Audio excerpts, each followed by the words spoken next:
न्यायिक सक्रियता से संबंधित समस्याएं हम लोगों को देखनी है, लेकिन उससे पहले जनहितवाद वाला जो एक मामला हम लोग कर रहे थे, जो जनहितवाद हम लोग जो कर रहे थे, पब्लिक इंटरेस्ट लिटिगेशन, उसकी जरा मुझे हेडिंग बताइए।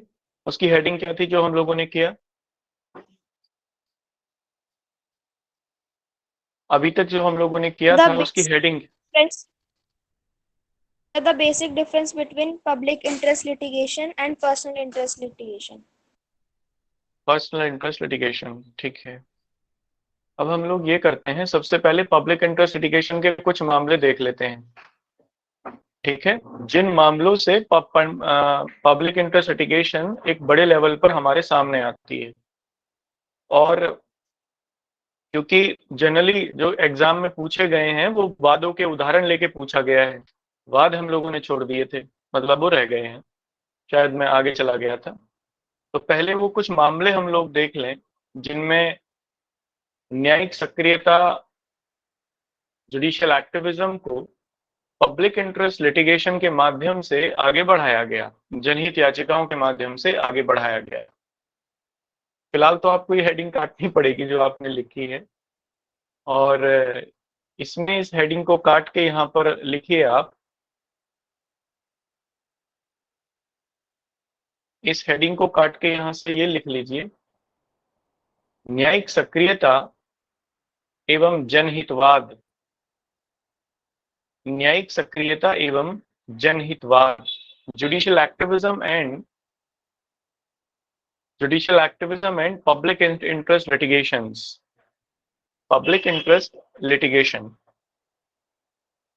ठीक है। चलिए इसको देखते हैं।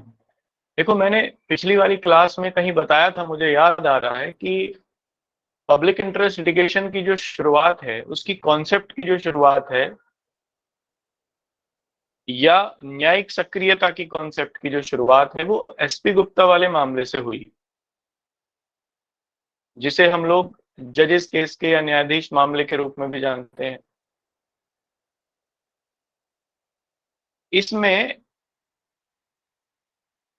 इस मामले में हुआ ये कि सर्वोच्च न्यायालय ने ये कहा कि विधिक व्यवस्था या विधि का शासन बनाया जाना न्यायपालिका का मुख्य उत्तरदायित्व है, और अगर विधि के शासन को बनाने के लिए विधिक प्रक्रिया में अगर कोई बदलाव किया जा सकता है या बदलाव किया जाना चाहिए, तो वो कर दिया जाना चाहिए, इसमें कोई परेशानी नहीं है, यानी किया जा सकता है। एसपी गुप्ता वाले मामले में शायद एक न्यायाधीशों की नियुक्ति से संबंधित कुछ बात उसमें थी, तो किसी और व्यक्ति ने उसमें याचिकाएं डाली हुई थी, लिटिगेशंस लगाई हुई थी कोर्ट में।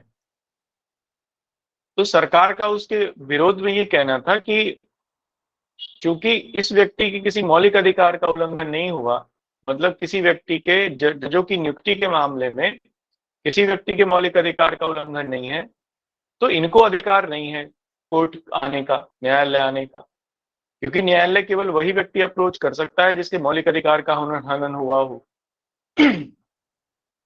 इसी एसपी गुप्ता वाले मामले में तो जस्टिस भगवती ने इसमें यह कहा कि ये जरूरी नहीं है, और कि कोई व्यक्ति वही अप्रोच करे न्यायालय में, सार्वजनिक हित का अगर कोई मामला है तो जो प्रक्रिया है वो उदार बनाई जा सकती है, फ्लेक्सिबल बनाई जा सकती है। तो यहां से न्यायिक सक्रियता के सबसे पहले हम लोगों को जो सीड हैं वो दिखाई देते हैं जुडिशियल इंटरप्रिटेशन में। और इसके बाद सबसे पहला जो मामला न्यायिक सक्रियता में आता है वो एशियाड वर्कर केस का मामला आता है। एशियाड वर्कर केस में 1982 में भारत में एशियाई खेल हो रहे थे। दिल्ली में जो मजदूर थे उन्हें काम पे लगाया हुआ था, साफ सफाई के काम पे लगाया हुआ था। ये मजदूर ठेकेदारों द्वारा लिए गए थे, सरकार ने टेंडर दे दिया ठेकेदारों को, ठेकेदारों ने ये मजदूर मुहैया कराए। जो पैसे सरकार ने ठेकेदारों को दिए उससे 1 रुपया पर मजदूर कम ठेकेदारों ने पे किया मजदूरों को, और महिलाओं को पुरुषों से भी 1 रुपया कम दिया गया पर डे के हिसाब से। जैसे 9.25 रुपए के आसपास शायद वो मजदूरी थी, जैसा कि मुझे याद आ रहा है उस मामले में। तो पुरुषों को 8.25 रुपए दिए गए और महिलाओं को उसी काम के 7.25 रुपए दिए गए। किसी व्यक्ति ने चिट्ठी लिखी, बल्कि चिट्ठी क्या लिखी, People's Union for Democratic Rights नाम से एक संस्था है, उन्होंने पत्रिका मेन स्ट्रीट में ये लेख निकाला, ये लेख छापा। सर्वोच्च न्यायालय ने इस लेख के आधार पर ही संज्ञान ले लिया, और संज्ञान लेते हुए सरकार को यह आदेश दिया कि इसकी जांच की जानी चाहिए। और बाद में सरकार ने इसमें कहा भी कि इसमें ऐसे कैसे सरकार ऑर्डर कर सकती है, मतलब जुडिशरी ऑर्डर कर सकती है जांच के लिए, ये जुडिशरी की न्यायिक प्रक्रिया का भाग नहीं है। तो फिर से इस वाद में सर्वोच्च न्यायालय ने यही कहा कि अगर मामला जनहित से संबंधित है तो ये किया जा सकता है। फिर एक दूसरा केस जो इसमें आता है वो बंधुआ मजदूरी से, बंधुआ मुक्ति मोर्चा से संबंधित आता है। और ये वही मामला है जो मैंने फरीदाबाद में बताया आपको कि वहां अमानवीय दशाओं में काम कर रहे थे। स्वामी अग्निवेश जो कि बंधुआ मुक्ति मोर्चा के अध्यक्ष थे, एक बहुत बड़े सोशल एक्टिविस्ट थे स्वामी अग्निवेश। अब तो खैर इस सरकार ने उन्हें जेल वेल में भी डाला। 1982 की बात है ये। तो उन्होंने उस समय की जो प्रधानमंत्री थे उन्हें चिट्ठी लिखी इस मामले में, प्रधानमंत्री जी ने नहीं सुना।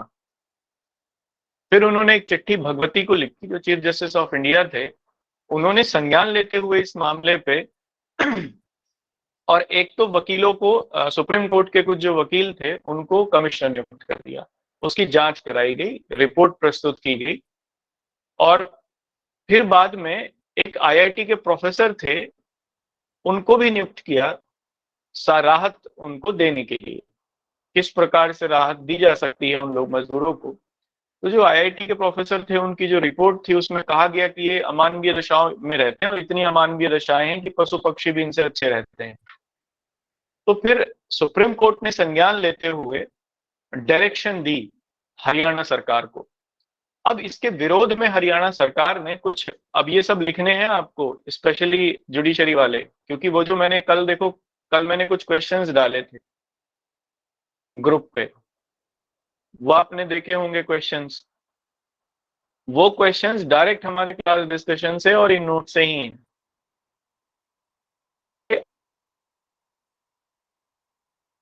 Judicial activism, public interest litigation, इससे जितने भी सवाल थे वो सब वो हैं इससे संबंधित।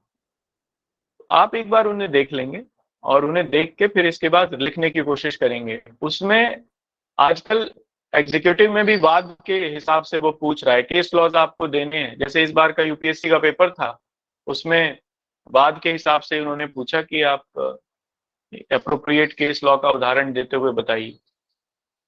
तो आपको ये डालना है, ठीक है। तो इसलिए मैं इसको थोड़ा सा एलाबोरेट करके आपको बता रहा हूँ, लिखवाऊंगा भी मैं इसको ऐसे इलाबोरेट करके, क्योंकि ये सब डालना होगा उसमें। हरियाणा सरकार ने इसमें आपत्ति दर्ज करी। इसी मामले में आपत्ति दर्ज तो एक तो ये करी कि जो मजदूरों की तरफ से याचिका दायर की गई है अनुच्छेद 32 के अंतर्गत की गई है, और इसमें जिसने याचिका दायर की है उसके किसी मौलिक अधिकार का उल्लंघन नहीं हुआ, और मजदूरों के मौलिक अधिकार का उल्लंघन भी नहीं हुआ किसी के। ये एक तो सवाल उन्होंने ये कहा, अपना काउंटर डाला हरियाणा सरकार ने। एक दूसरे इसमें ये कहा कि कोई लिखा गया पत्र, स्वामी अग्निवेश ने चिट्ठी लिखी थी, उन्होंने कहा कि लिखा हुआ कोई पत्र न्यायिक प्रक्रिया की जगह नहीं ले सकता, जुडिशियल प्रोसीजर के अंतर्गत वो नहीं आता, केवल पत्र के आधार पर न्यायालय संज्ञान नहीं ले सकती। तीसरा उन्होंने ये कहा, अनुच्छेद 32 में अगर मान लीजिए मौलिक अधिकार का उल्लंघन भी है, अगर ये भी मान लिया जाए अनुच्छेद 32 के अंतर्गत किसी के मौलिक अधिकार का उल्लंघन हो रहा है, सुप्रीम कोर्ट को उसके लिए संरक्षण दिया गया है, तो सुप्रीम कोर्ट को कोई जांच समिति स्वयं से गठित करने का अधिकार नहीं है। ये जांच समिति वो सरकार ही गठित कर सकती है, एग्जीक्यूटिव, क्योंकि ये एग्जीक्यूटिव के दायरे की बात है, कार्यपालिका के दायरे में ये चीजें आती हैं। जस्टिस भगवती ने और बाकी जो 3 जजेस की जो बेंच थी, अमरेंद्र सेन थे एक उसमें, न्यायमूर्ति पाठक और न्यायमूर्ति भगवती, इन तीनों ने कहा, एक एक करके वो आंसर दिया तीनों का। पहले में इन्होंने ये कहा कि 32 में जो याचिका दायर की गई है 32 के अंतर्गत, उसमें मजदूरों के मौलिक अधिकार का उल्लंघन है, क्योंकि अगर अमानवीय दशाओं में कोई मजदूर रह के काम करता है तो उसे बंधुआ मजदूर ही माना जाएगा, और ये अनुच्छेद 23 का उल्लंघन है। ठीक है, एक चीज तो इन्होंने ये कही। दूसरा उन्होंने ये कहा कि जब मामला सामाजिक हित का हो, सोशल लेवल पे किसी मामला अगर है, तब फिर उसमें न्यायपालिका न्यायिक प्रक्रिया को लचर बना सकती है, तो इसमें एक कोई परेशानी वाली बात नहीं है। एक चीज और भी उन्होंने कही कि अमानवीय दशाओं में किसी व्यक्ति को रखना या किसी मजदूर को रखना न केवल 23 का उल्लंघन है। जी ममता जी।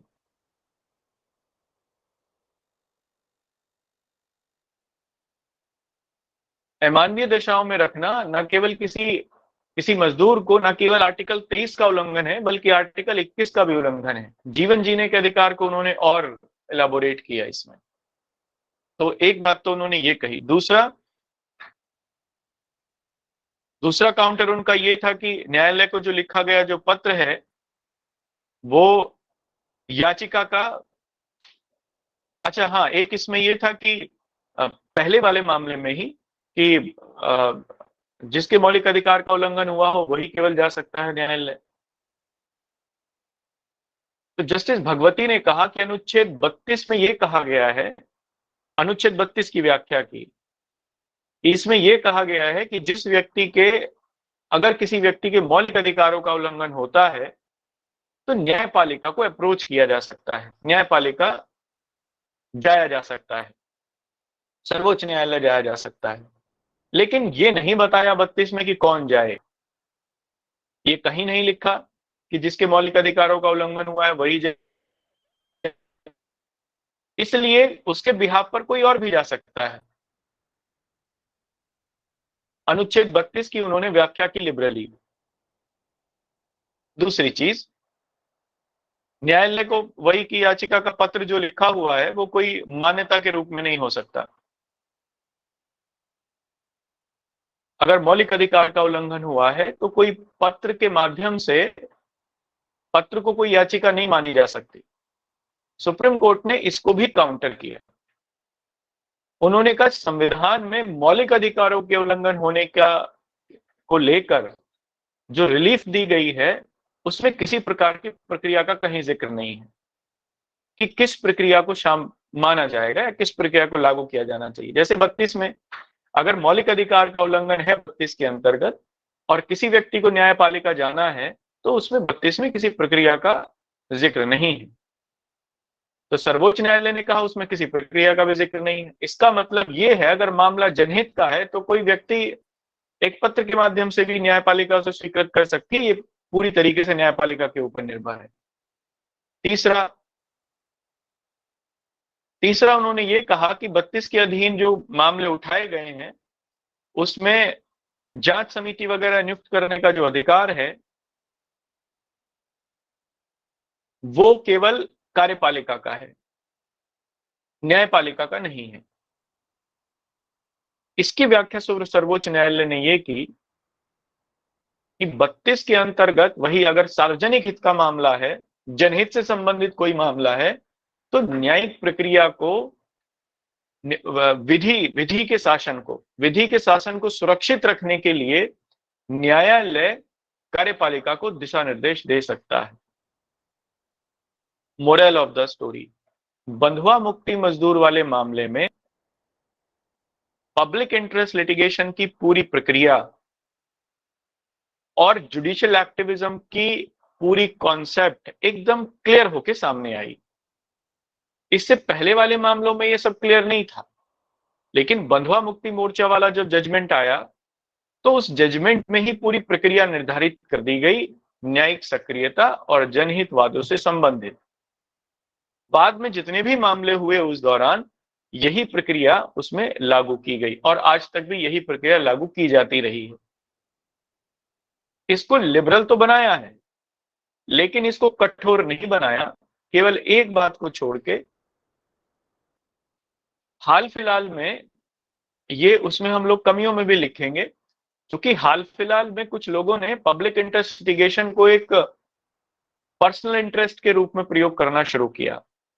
तो न्यायालय ने उसमें एक ये पॉइंट दिया है कि अगर न्यायालय को यह ज्ञात हो सुनवाई के दौरान कि मामला जनहित से संबंधित नहीं बल्कि व्यक्तिगत हित से है, तब वो पेनलाइज कर सकता है। तो केवल एक ये मामला तो उसमें आया है, अदरवाइज तो यही प्रक्रिया जो सर्वोच्च न्यायालय ने डिसाइड की बंधुआ मुक्ति मोर्चा वाले मामले में, वो आज तक चल रही है इसी प्रकार से। और इसका स्कोप लगातार बढ़ा है, क्योंकि बंधुआ मुक्ति मोर्चा वाले मामले में सर्वोच्च न्यायालय ने यह कहा कि अगर मामला सार्वजनिक हित से संबंधित है या शोषित और वंचितों के मौलिक अधिकारों से संबंधित है, तब फिर प्रक्रिया को लिबरल बनाया जा सकता है, उदार बनाया जा सकता है। और शोषित या वंचितों को परिभाषित करते हुए न्यायालय ने यह कहा कि महिलाएं, बच्चे, मजदूर यह समाज का जो गरीब वर्ग है, ये शोषित और वंचित है। अगर इनके हितों से संबंधित कोई मामला आता है, तब वो फिर सामान्यतः न्यायिक सक्रियता के मामले के अंतर्गत स्वीकार कर लिया जाएगा। हाल फिलहाल में पर्यावरण के मुद्दों को इसमें और शामिल कर लिया गया है। तो अब कौन से मुद्दे जनहित याचिका के अंतर्गत आ जाते हैं? अगर कोई मुद्दा पर्यावरण से संबंधित हो, बच्चों, महिलाओं के शोषण से संबंधित हो या समाज के वंचित वर्ग से संबंधित हो, ऐसे अगर कोई मामले हैं तो उन्हें सर्वोच्च न्यायालय जनहित के रूप में या जनहित वादों के रूप में, पब्लिक इंटरेस्ट लिटिगेशन के रूप में स्वीकार करके और इनका स्वतः संज्ञान लेके कार्रवाई कर सकता है। ठीक है, तो हम लोग ये करेंगे और इसमें कुछ मामले लिखेंगे जो कि श्रमिकों के हित से संबंधित थे, पर्यावरण के हित से संबंधित थे, या जो भी सारी चीजें थी। ठीक है, तो चलिए अब हम लोग शुरू करते हैं। मुझे ये बताइए फिलहाल कि ये बात समझ में आई, किसको नहीं आई वो जरा पूछ लो। इसमें अगर मेरे समझाने में कोई पॉइंट ऐसा रह गया जो किसी को समझ में नहीं आया तो आप मुझे पूछ लीजिए।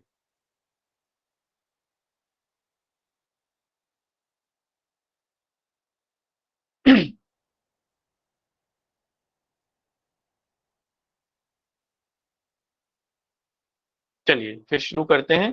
इसका मतलब सभी आ गया, क्लास में सभी बुद्ध हैं। आज क्लास में सभी भगवान बुद्ध बैठे हैं। चलिए, जनहित वादों से संबंधित मामले, तो इसमें पहला लिखेंगे, पहला पॉइंट लिखिए इसमें,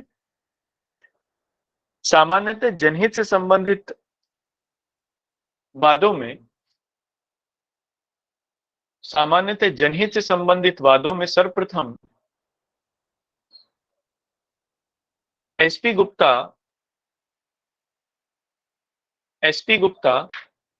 बनाम भारत संघ के मामले को रखा जा सकता है।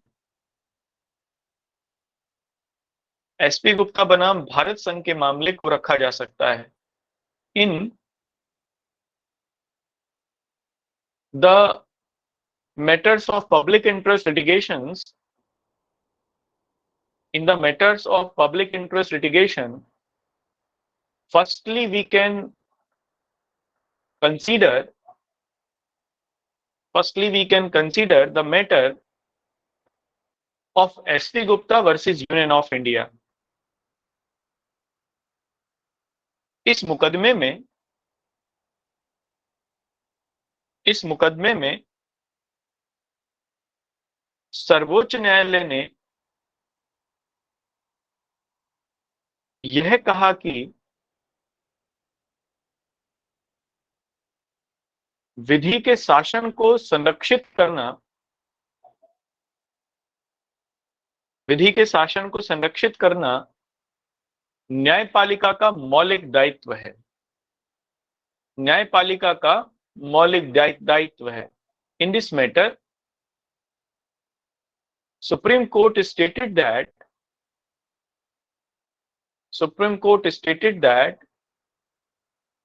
to preserve the rule of law, preserving the rule of law is basic responsibility of judiciary, तथा इसके लिए आवश्यक है कि शासन का प्रत्येक अंग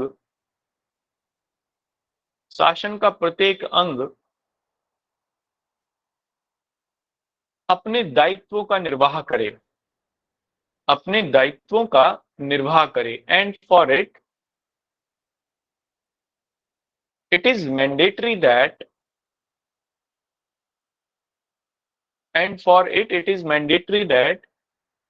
every organ of government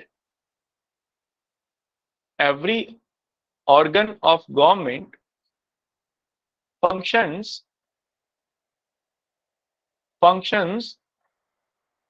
according to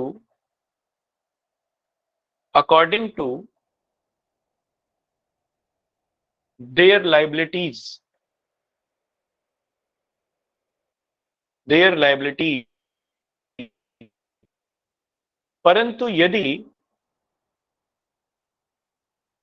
परंतु ऐसा लिखिए, परंतु उल्लंघन की दिशा में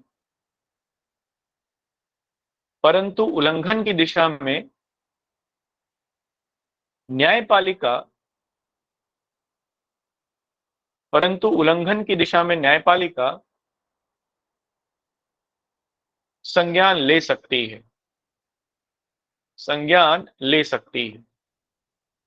but in the violation of the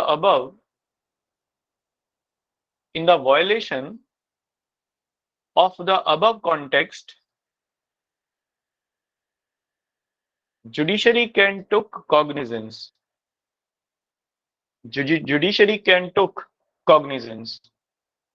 ठीक है। अब इसका मतलब ये हुआ, इस मामले में विधि के शासन को उन्होंने जनहित से जोड़ दिया। उन्होंने ये कहा कि विधि के शासन में सार्वजनिक हित शामिल है। अगर कोई मामला सार्वजनिक हित से संबंधित है तब फिर न्यायपालिका को उसे सुनने का अधिकार है, क्योंकि विधि का शासन क्या करता है, सार्वजनिक हित को बढ़ाने का काम करता है। विधि का शासन सार्वजनिक हित को संरक्षित करने का काम करता है। सार्वजनिक हित को संरक्षित करने के लिए ही विधि का शासन बनाया गया। तो अगर कोई सार्वजनिक हित का मामला है तब न्यायपालिका इसे विधि के शासन के अंतर्गत सुन सकती है। ठीक है, इस बात को आप इसमें जरा मेंशन कर लीजिए। इस मामले में सर्वोच्च न्यायालय ने कहा कि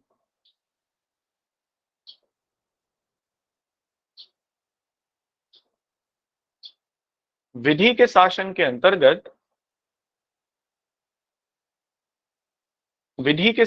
अंतर्गत सार्वजनिक हितों का संरक्षण शामिल है। सार्वजनिक हितों का संरक्षण शामिल है। इन this matter supreme court also stated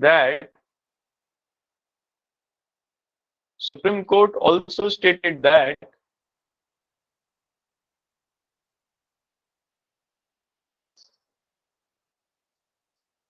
public interest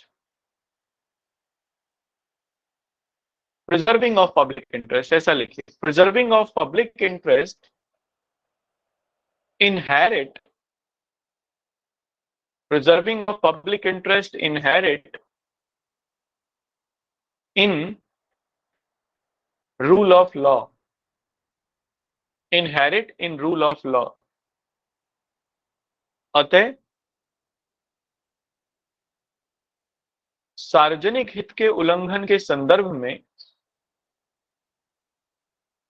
अतः सार्वजनिक हित के उल्लंघन के संदर्भ में न्यायपालिका संज्ञान ले सकती है, न्यायपालिका संज्ञान ले सकती है। And so when there is violation of, and so when there is violation of public interest, then judiciary could take cognizance, then judiciary could take cognizance। ठीक है, ये तक यहां तक बात समझ में आ गई? बताओ किसको नहीं आई?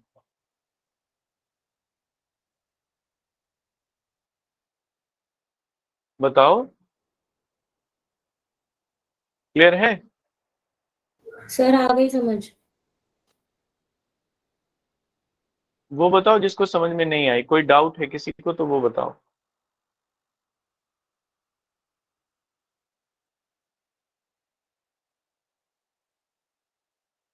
चलो ठीक, अब इसमें आप अगले पॉइंट से लिखना, अगले पैराग्राफ से लिखना। देखो यहां से अब शुरुआत हो गई, क्योंकि सार्वजनिक हित विधि के शासन से जोड़ दिया गया।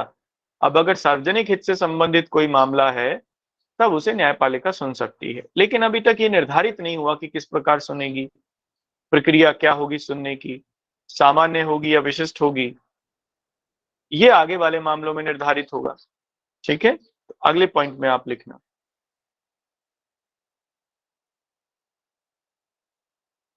एशियाड वर्कर्स केस मामले में, एशियाड वर्कर्स केस मामले में प्रत्यक्ष रूप से, एशियाड वर्कर्स केस मामले में प्रत्यक्ष रूप से जनहितवाद के अंतर्गत, जनहितवाद के अंतर्गत, जनहितवाद के अंतर्गत जनहित से संबंधित मामले को उठाया गया, जनहित से संबंधित मामले को उठाया गया। In the matter of Asiad workers case, in the matter of ASEAN workers case, firstly, the concept of public interest litigation, concept of public interest litigation came into existence, came into existence। ठीक है, देखो जिसने ये मामले को उठाया था वो People's Union for Democratic Rights नाम से एक संस्था थी, अभी भी है। ये एक एनजीओ है, नॉन गवर्नमेंट ऑर्गेनाइजेशन थी, जो कि लोगों के मौलिक अधिकारों के लिए या लोगों के अधिकारों के लिए काम करती है ये संस्था। इन्होंने ही ये मामला उठाया भी था। तो आप इसमें लिखना अगले पॉइंट में,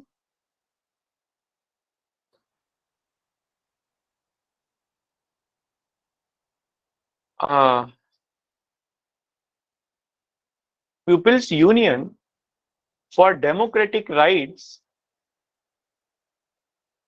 नामक संस्था के अध्यक्ष ने,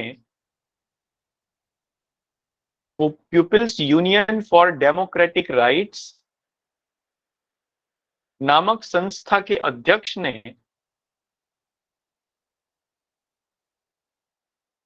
सर्वोच्च न्यायालय के न्यायमूर्ति, सर्वोच्च न्यायालय के न्यायमूर्ति जस्टिस भगवती को, जस्टिस भगवती को एशियाड वर्करों, एशियाड वर्करों के शोषण से संबंधित पत्र लिखा। एशियाड वर्करों के शोषण से संबंधित पत्र लिखा। A letter was written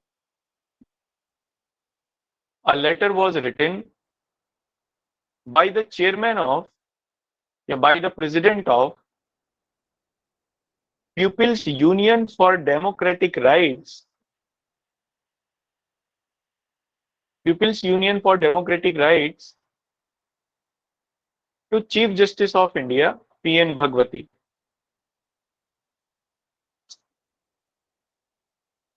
सर्वोच्च या मुख्य न्यायाधीश ने, ऐसा लिखिए, मुख्य न्यायाधीश ने इस पत्र को ही सार्वजनिक हित में, इस पत्र को ही सार्वजनिक हित में एक याचिका का दर्जा देते हुए स्वीकार किया। सार्वजनिक हित में एक याचिका का दर्जा देते हुए स्वीकार किया। This letter was accepted by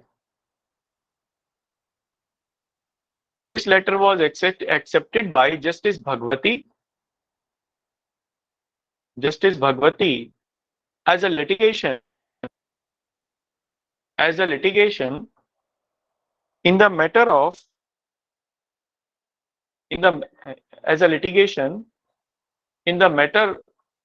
of public interest।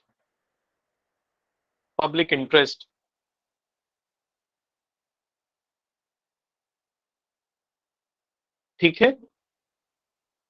अब दिल्ली सरकार ने, भारत सरकार ने इसका विरोध किया। इन्होंने कहा ऐसा हो ही नहीं सकता, पत्र को कैसे स्वीकार किया जा सकता है। तो फिर इसमें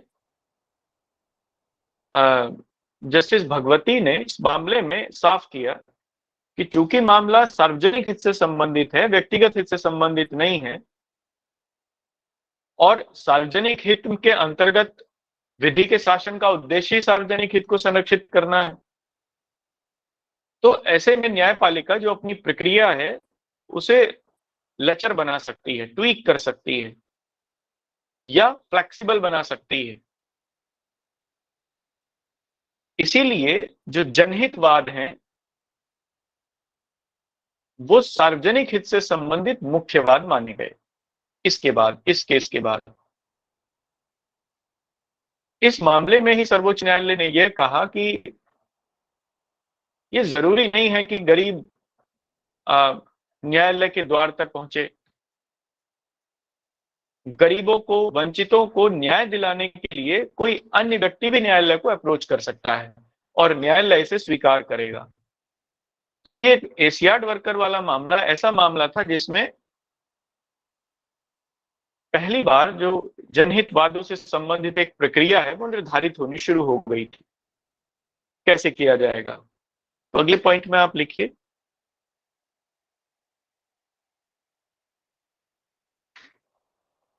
भारत सरकार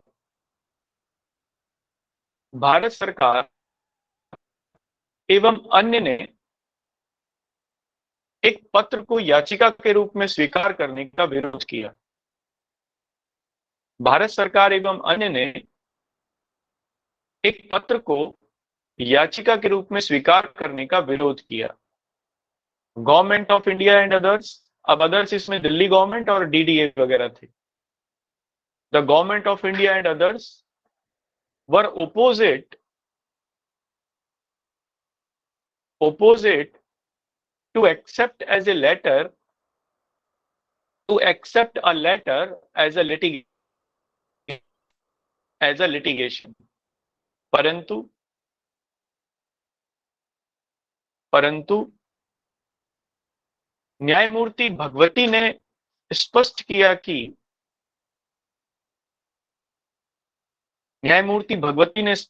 कि जनहितवाद व्यक्तिगत वादों से भिन्न है। जनहितवाद व्यक्तिगत वादों से भिन्न है। Justice Bhagwati elaborated that public interest litigation are different. Public interest litigation are different from the personal interest litigations. From the personal interest litigation. जनहितवाद सार्वजनिक न्याय प्रदान करने के एक अस्त्र के रूप में है, एक अस्त्र के रूप में। पब्लिक इंटरेस्ट लिटिगेशन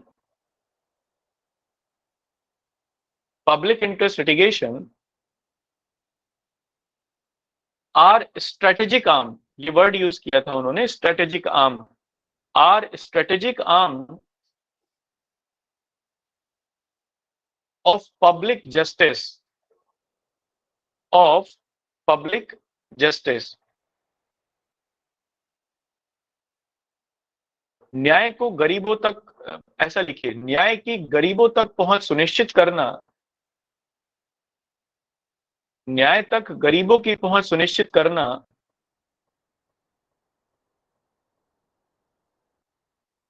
न्यायपालिका का एक उद्देश्य है। न्याय की पहुंच गरीबों तक सुनिश्चित करना न्यायपालिका का एक उद्देश्य है। It is an objective of judiciary, it is an objective of judiciary to get the to brought the justice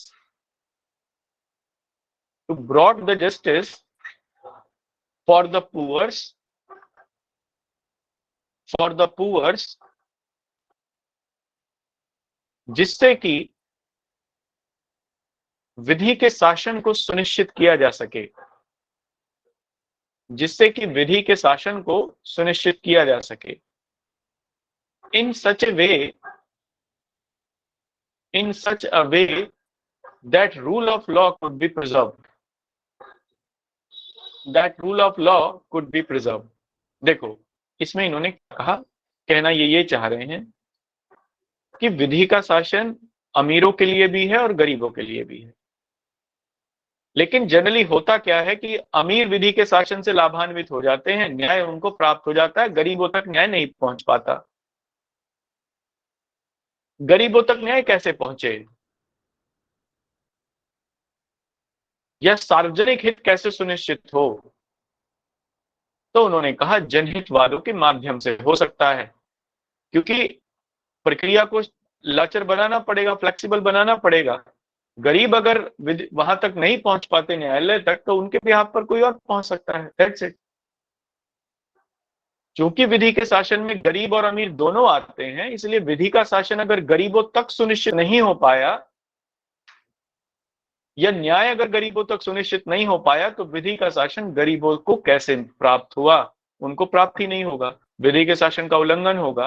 इसका मतलब न्यायपालिका अपने उद्देश्य को नहीं प्राप्त कर पा रही। तो सार्वजनिक हित को या जनहित को पब्लिक इंटरेस्ट लिटिगेशन के माध्यम से प्राप्त करना उन्होंने एक उद्देश्य बताया, और इसीलिए जनहितवादों को स्ट्रेटेजिक आर्म डिक्लेयर किया सार्वजनिक हित की। ठीक है, सोशल इंटरेस्ट की या पब्लिक इंटरेस्ट की एक स्ट्रेटेजिक आर्म घोषित किया उन्होंने जनहितवादों को, पब्लिक इंटरेस्ट लिटिगेशन को, कि पब्लिक इंटरेस्ट लिटिगेशन के माध्यम से सार्वजनिक हित सुनिश्चित होता है, विधि का शासन सुनिश्चित होता है, इसलिए, और इसलिए उसे स्वीकार किया जा सकता है। क्या बात ये क्लियर हुई?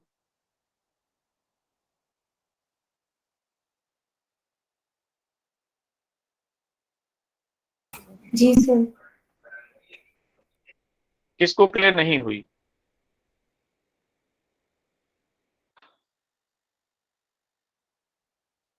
बताओ किसको क्लियर नहीं हुई?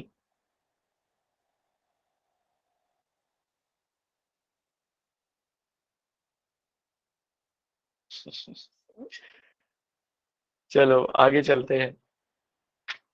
अगले पॉइंट से आप लिखना है इसमें। अब अगला मामला आता है बंधुआ मुक्ति मोर्चा वाला, तो इसमें अगले पॉइंट में लिखना, पुनः पुनः 1982 में ही पुनः 1982 में ही बंधुआ मुक्ति मोर्चा वाले वाद में बंधुआ मुक्ति मोर्चा वाले वाद में जनहितवादों से संबंधित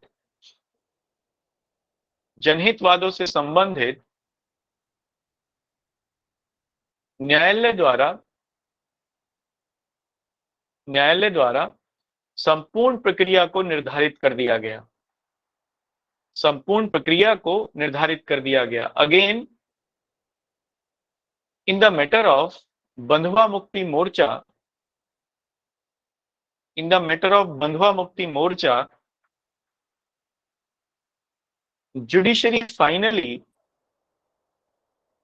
judiciary finally defined the whole procedure and concept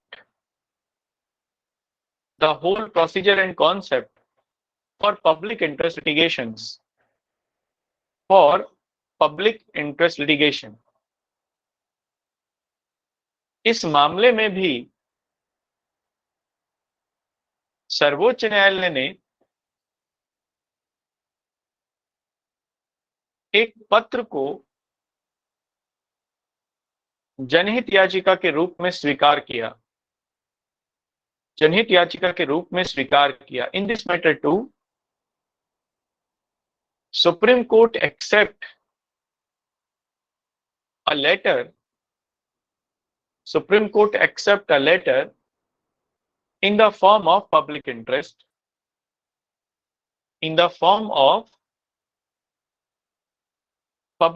litigation, तथा सर्वोच्च न्यायालय द्वारा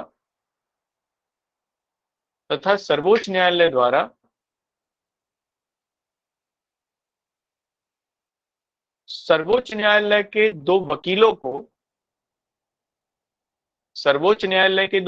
को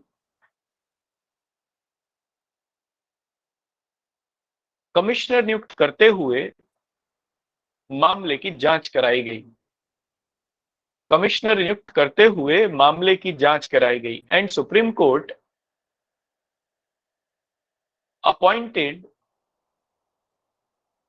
appointed to senior advocate of Supreme Court as commissioner, appointed to senior advocate of Supreme Court as commissioner and inquired about it.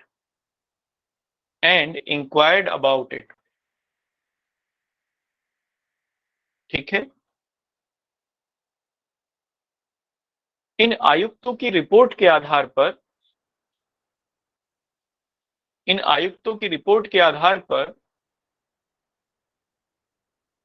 न्यायालय ने हरियाणा सरकार को दिशा निर्देश जारी किए। And on the basis of the report,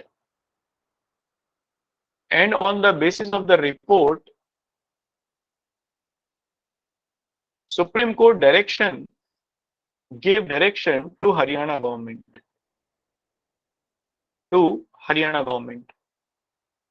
ठीक है। अब हरियाणा सरकार ने आपत्ति दर्ज कराई इसमें अटॉर्नी जनरल के माध्यम से, ये हो ही नहीं सकता, आप ये क्या कर रहे हो, ये प्रक्रिया का ही भाग नहीं। तो अब अगले पॉइंट से लिखना है ना, पहले आपत्ति लिखेंगे, 3 आपत्तियां थी, उन तीनों को फिर न्यायालय ने खारिज किया एक एक करके। तो अगले पॉइंट से लिखना, उपरोक्त संदर्भ में हरियाणा सरकार द्वारा निम्न आपत्तियां दर्ज कराई गई। In the above context, Haryana government opposed opposed it as follows on the basis of, ऐसा लिखो, Haryana government opposed it on these basis, on these basis, ऐसा लिखिए। ठीक है, देखो पहला आधार तो ये था, उन्होंने कहा कि संविधान के अनुच्छेद 32 के अंतर्गत ये याचिका स्वीकार की गई है, लेकिन 32 के अंतर्गत या तो वो व्यक्ति जिसके मौलिक अधिकार का उल्लंघन हुआ हो वो जा सकता है कोर्ट, या फिर वास्तव में किसी के मौलिक अधिकार का उल्लंघन हुआ हो तभी जाया जा सकता है कोर्ट। वहां मजदूरों के मौलिक अधिकार का उल्लंघन ही नहीं हुआ, पहली बात तो, और अगर हुआ भी है तो कोई और गया है कोर्ट के सामने, वो मजदूरों में से कोई नहीं गया, तो इसलिए इस प्रकार से कोई याचिका स्वीकार नहीं की जा सकती, न्यायालय प्रक्रिया का उल्लंघन कर रहा है। पहला लिखिए इसमें, विचाराधीन याचिका संविधान के अनुच्छेद 32 के अंतर्गत,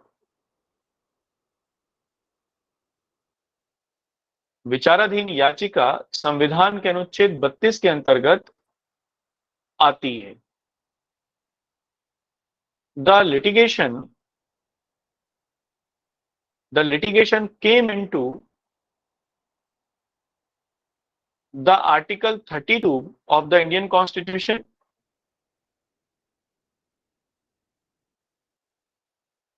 इसके अंतर्गत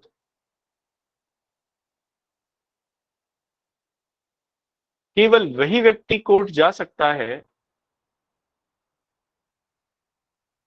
केवल वही व्यक्ति न्यायालय जा सकता है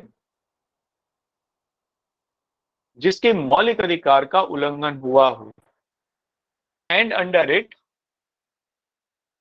only that person could approach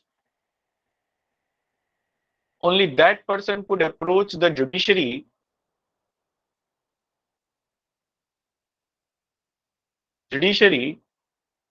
of which fundamental rights has been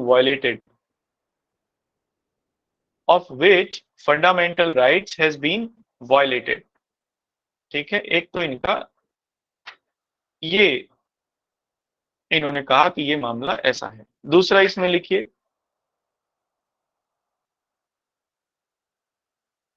न्यायिक प्रक्रिया के अंतर्गत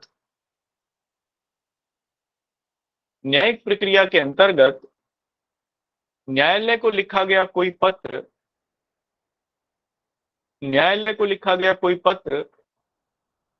याचिका का रूप नहीं ले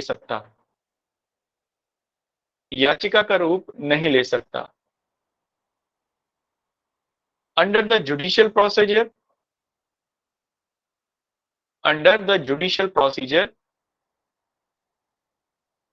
a letter written to judiciary could not be a litigation,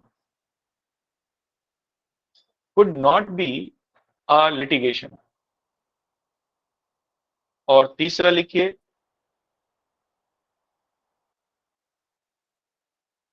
अनुच्छेद 32 के अंतर्गत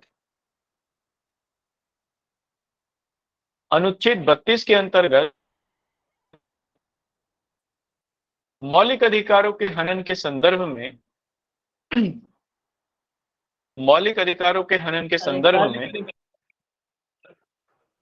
अनुच्छेद 32 के अंतर्गत मौलिक अधिकारों के हनन के संदर्भ में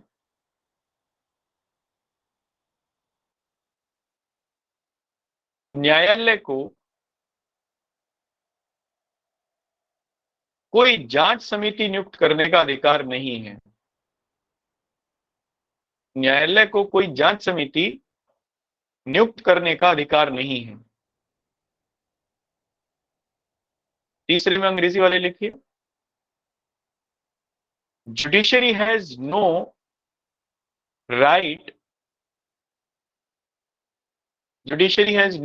एंड स्कोप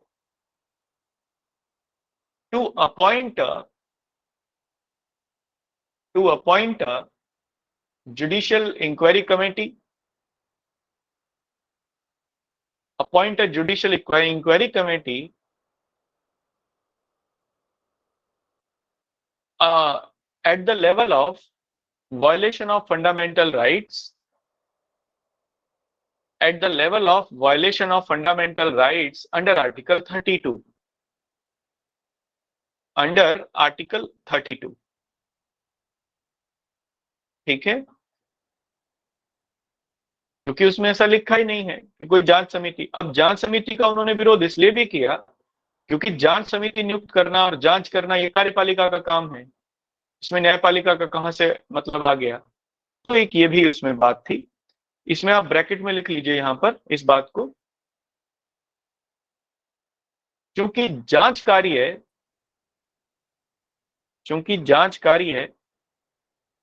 कार्यपालिका के क्षेत्राधिकार से संबंधित है, कार्यपालिका के क्षेत्राधिकार से संबंधित है। Because function of inquiry is related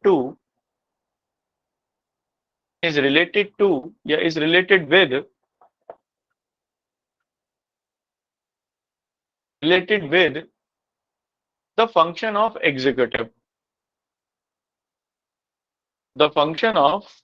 executive, ठीक है। ये तीनों बातें किसको समझ में नहीं आई? जुडिशरी वाले स्पेशली बताओ। एग्जीक्यूटिव वालों का चल जाएगा मामला, लेकिन जुडिशरी वालों को ध्यान से इसको समझना पड़ेगा। मयंक, आप बताओ, क्लियर है?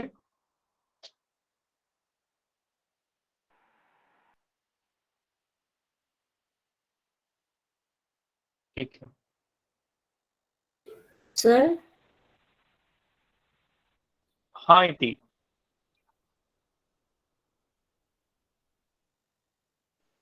सर हम ये बोल सकते हैं कि जो PIL है वो आर्टिकल 32 क्लॉज 1 का हिडन कॉन्सेप्ट है। हाँ बिल्कुल उसी के अंतर्गत तो आता है। 32 आर्टिकल 32 के अंतर्गत, हाँ आर्टिकल 32 को, लेकिन उन्होंने कहां से जोड़ा? रूल ऑफ लॉ से जोड़ दिया ना। जनहित याचिकाओं को SP गुप्ता वाले मामले में उन्होंने, या सार्वजनिक हित को रूल ऑफ लॉ से जोड़ दिया, और फिर उसी को उन्होंने डिफाइन कर दिया 82 में People's Union for Democratic Rights वाले मामले में, कि जो सार्वजनिक हित है वो गरीबों तक भी पहुंचना, जो न्याय है वो गरीबों तक भी पहुंचना चाहिए, और अगर न्याय गरीबों तक नहीं पहुंच पाया तो इसका मतलब ये है कि रूल ऑफ लॉ लागू नहीं हुआ। तो रूल ऑफ लॉ से भी पब्लिक इंटरेस्ट लिटिगेशन को जोड़ दिया। कैसे? रूल ऑफ लॉ से सार्वजनिक हित सुनिश्चित होगा, यानी रूल ऑफ लॉ तभी हो पाएगा जब सार्वजनिक हित सुनिश्चित हो रहा हो, पब्लिक इंटरेस्ट पूरा हो रहा हो, तभी रूल ऑफ लॉ है। और पब्लिक इंटरेस्ट पूरा कैसे हो? तो वो तब पूरा होगा जब गरीबों का, वंचितों का हित भी पूरा हो रहा हो समाज में। अब गरीबों और वंचितों के सामने परेशानी क्या है कि वो न्यायिक प्रक्रिया इतनी जटिल है भारत में, क्योंकि प्रोसीजर एस्टैब्लिश बाय लॉ है, कि कभी कभी ये प्रोसीजर के चलते लोगों तक न्याय सुनिश्चित ही नहीं हो पाता, लोगों तक न्याय पहुंच ही नहीं पाता, या न्याय की पहुंच लोगों तक हो ही नहीं पाती, क्योंकि प्रोसीजर बहुत जटिल है। वकील चाहिए, उसकी भाषा इतनी कठिन होती है, उसी को समझना बड़ा मुश्किल हो जाता है। कानून की भाषा केवल वकील ही समझ सकते हैं, एक सामान्य व्यक्ति तो उसमें उलझ जाएगा। तो ऐसे में सुप्रीम कोर्ट ने यह कहा कि आवश्यकता इस चीज की है, अगर पब्लिक इंटरेस्ट को या रूल ऑफ लॉ को सुनिश्चित करना है तो सार्वजनिक हित के मामलों में उस प्रक्रिया को लचर बनाया जा सकता है, फ्लेक्सिबल बनाया जा सकता है, सार्वजनिक हित को सुनिश्चित करने के लिए। ठीक है ना? तो पब्लिक इंटरेस्ट रिलेटेड है रूल ऑफ लॉ से, और रूल ऑफ लॉ को फिर आप अलग अलग आर्टिकल से कनेक्ट कर सकते हो, जो कि हम लोगों ने बताए हैं उसमें। ठीक है, विधि के शासन को संरक्षित करने की न्यायपालिका की जो शक्ति है वो सारे आर्टिकल उसमें आ सकते हैं। आर्टिकल 32 तो मेन है ही उसमें, आर्टिकल 32 क्योंकि मौलिक अधिकारों का उल्लंघन हुआ है ना। क्लियर है थी ये चीज? जी सर। सर मैंने कभी रिट्स पढ़ी नहीं है, तो वो मतलब इससे बहुत ज्यादा डिफरेंट होती है पीआईएल वगैरह से? देखो रिट एक अलग कॉन्सेप्ट है ना, और पब्लिक इंटरेस्ट लिटिगेशन एक अलग कॉन्सेप्ट है, दोनों में अंतर है, ठीक है ना। रिट तो ओके सर। संविधान में ही उनका जिक्र कर दिया गया रिटों का, तो आर्टिकल 32 में। लेकिन जनहित याचिकाओं की जो संकल्पना है, पब्लिक इंटरेस्ट लिटिगेशन की जो कॉन्सेप्ट है, ये बिल्कुल मॉडर्न है, आधुनिक है। ये जुडिशरी के बढ़ते हुए दायरे को बताती है, ये उसकी उपज है। तो रिट्स में और इसमें यही अंतर है कि जहां रिट्स व्यक्तिगत अधिकारों से संबंधित हैं, पर्सनल राइट से संबंधित हैं, या पर्सनल या फंडामेंटल राइट से संबंधित हैं, वहीं public interest litigations public interest से संबंधित हैं। और पब्लिक इंटरेस्ट में फंडामेंटल, पब्लिक इंटरेस्ट के अंतर्गत जो फंडामेंटल राइट्स होते हैं वो कॉम्पिटिटिवली आ जाते हैं, क्योंकि सार्वजनिक हित में व्यक्ति का जो हित है वो सुनिश्चित होता ही है। व्यक्ति के हित का जो इलैबोरेटेड फॉर्म है वही सार्वजनिक हित है, जैसा कि हमने अभी देखा। जैसे पर्यावरण संरक्षण एक सार्वजनिक हित का मामला है, पब्लिक इंटरेस्ट लिटिगेशन का मामला है, या पब्लिक इंटरेस्ट का मामला है, सार्वजनिक हित से संबंधित है। लेकिन क्या पर्यावरण संरक्षण या पर्यावरण को संरक्षित करना या एक स्वच्छ पर्यावरण में रहना, क्या ये व्यक्ति का मौलिक अधिकार नहीं है? तो ये व्यक्ति का भी मौलिक अधिकार है। अगर इसको हम लोग इलाबोरेट करके देखें तो ये पूरे सार्वजनिक हित का भी मामला है। तो व्यक्तिगत हित जब इकट्ठे हो जाएं तब वो सार्वजनिक हित में कन्वर्ट हो जाते हैं। पर्सनल इंटरेस्ट जब सामूहिक हो जाए, कम्युनिटेटिवनेस उसमें आ जाए, तब वो पब्लिक इंटरेस्ट में कन्वर्ट हो जाते हैं। इसलिए जहां व्यक्तिगत हितों के लिए तो वो रिट्स दी गई हैं आर्टिकल 32 में, वहीं जब व्यक्तिगत हित कम्युनिटेटिव हो जाए उसको लागू करने के लिए फिर पब्लिक इंटरेस्ट लिटिगेशन है। ठीक है, दोनों में अंतर समझ आया? सार्वजनिक हित याचिकाओं में और व्यक्तिगत हित याचिकाओं में।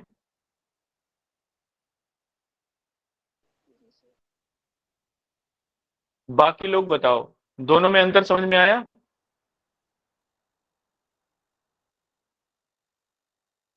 देखो इतनी एक सवाल पूछा तो एक नई कॉन्सेप्ट मैंने बता दी, एक नई कॉन्सेप्ट आपको सामने आई, तो आप सवाल पूछ लिया करिए, तो बड़ी अच्छी चीज होती है। इससे और एक नई चीज आपको समझने को मिलेगी, सीखने को मिलेगी।